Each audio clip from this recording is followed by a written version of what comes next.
Hello students of class 7 and welcome back to your online classes for English.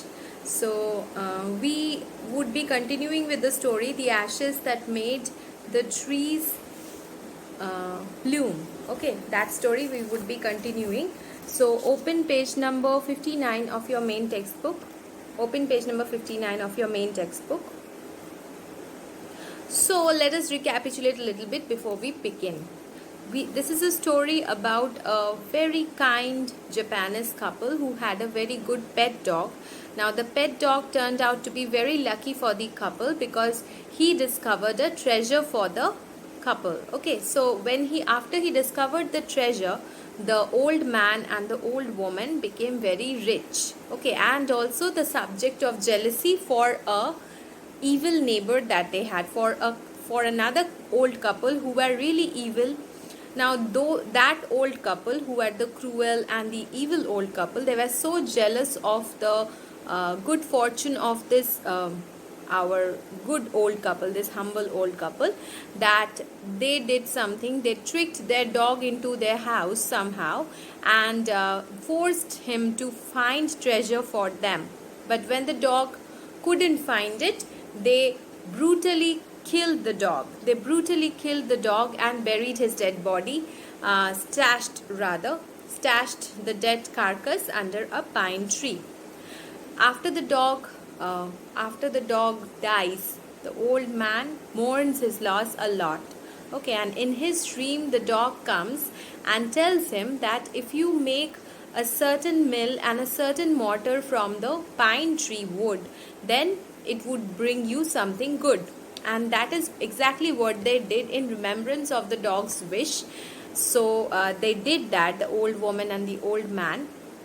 After that, they found that lots of gold began. That means the beans began to change into gold rain. Okay, so they had even more treasure to them because of the soul of the dog. Okay, the magical power which the soul presented to the old couple made them rich once more. So they had a lot of gold and lot of material wealth.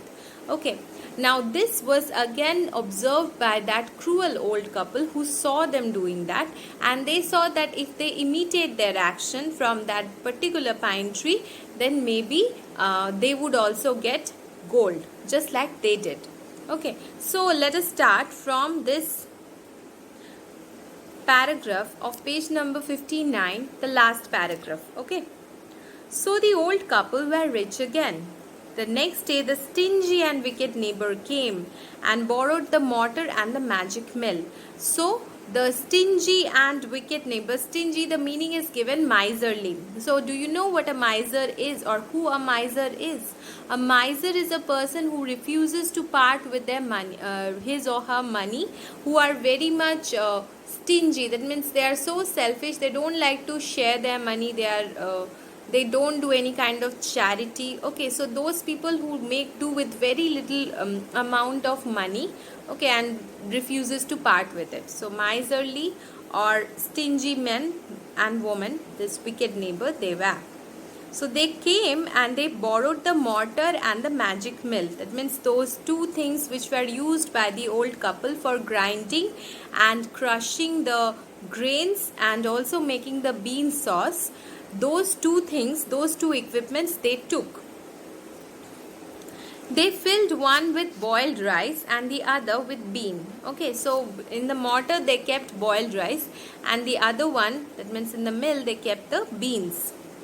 Then the old man began to pound and the woman began to grind. So they imitated the action of the old couple. They did the same thing that the old couple had done. But at the first blow and turn, the pastry and sauce turned into a foul mass of worms. Okay, at the first blow and turn, that means the first time they started doing the process of making rice pastry and bean sauce, the entire pastry and sauce turned into a foul mass of worms. Okay, so this is the power of goodness over evil. Okay, this is how goodness conquers evil from all directions. Even though they managed to kill the dog, the soul and the unfinished wish of the dog lived on, and his soul was so powerful. His wishes, good wishes for that old couple was so powerful that it overruled the evilness of this old man and woman. And even though they imitated the same action, because they did not have the goodness in their heart, because they did not get the blessing from the dead soul of the dog, their magic did not work. Okay, instead it became the opposite. That means even the natural rice pastry and bean sauce changed into something very foul, something very hellish. Still more angry at this, they chopped the meal into pieces to use as firewood. So instead of giving it back to the old couple, they did what? They chopped the mill. That means the wood which was taken from the pine tree. They chopped it into pieces and they used it as firewood. Okay. Now come to the second section of the story. There's a comprehension check which we will be discussing at the end of the chapter.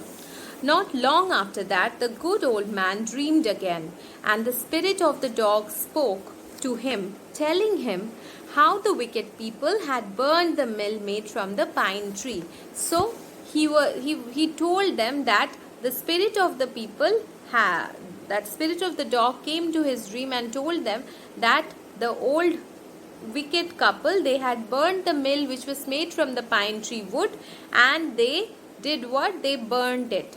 Okay, they've used it as firewood.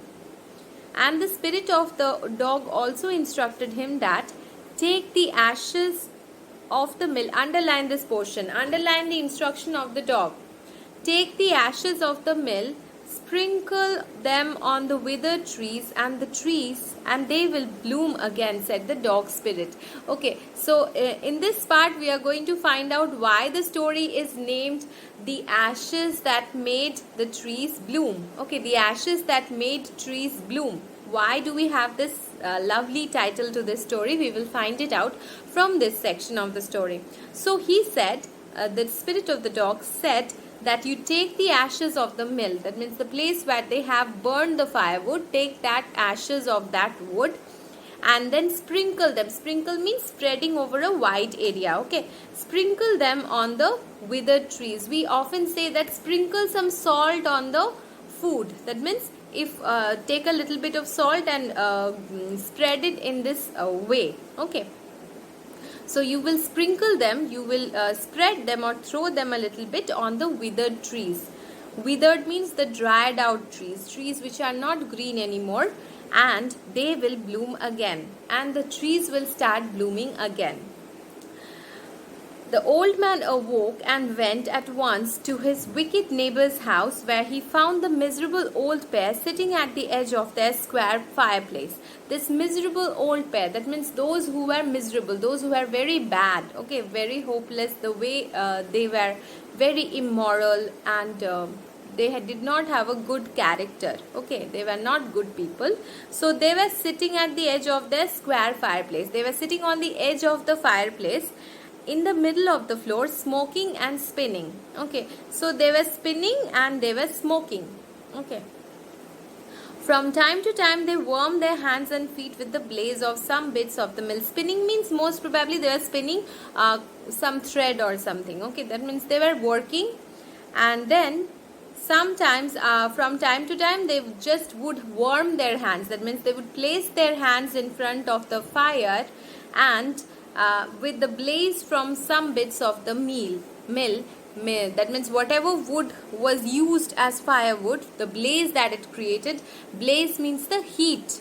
Okay, the glowing heat which was created by the burning of the wood, they would take the warmth from that and they would warm their hands and feet using that, while behind them lay a pile of the broken pieces. Okay, so some pieces were still left behind and some pieces were being used as firewood by the old couple. The good old man humbly asked for the ashes, though the covetous couple turned up their noses at him and scolded him as if he were a thief. So the good old man went there, and he wanted to make a good impression. He politely asked them to give him back a little bit of the ashes, because it was a useless part for this wicked old couple. And though the covetous couple, covetous means those who are greedy, okay, this greedy couple turned up their noses at him. That means turned up their noses at him means they did not treat him in a good manner. They treated him with contempt, with hatred in them, and scolded him as if he were a thief. They let him fill his basket with the ashes. They let him fill his basket with the ashes. Okay, so they let the old man take a little bit of the ashes. In the next class, we will find out how those ashes turn into magic. Okay, they work like magic on the withered trees, and the trees start to bloom again. Okay, so thank you for today's session.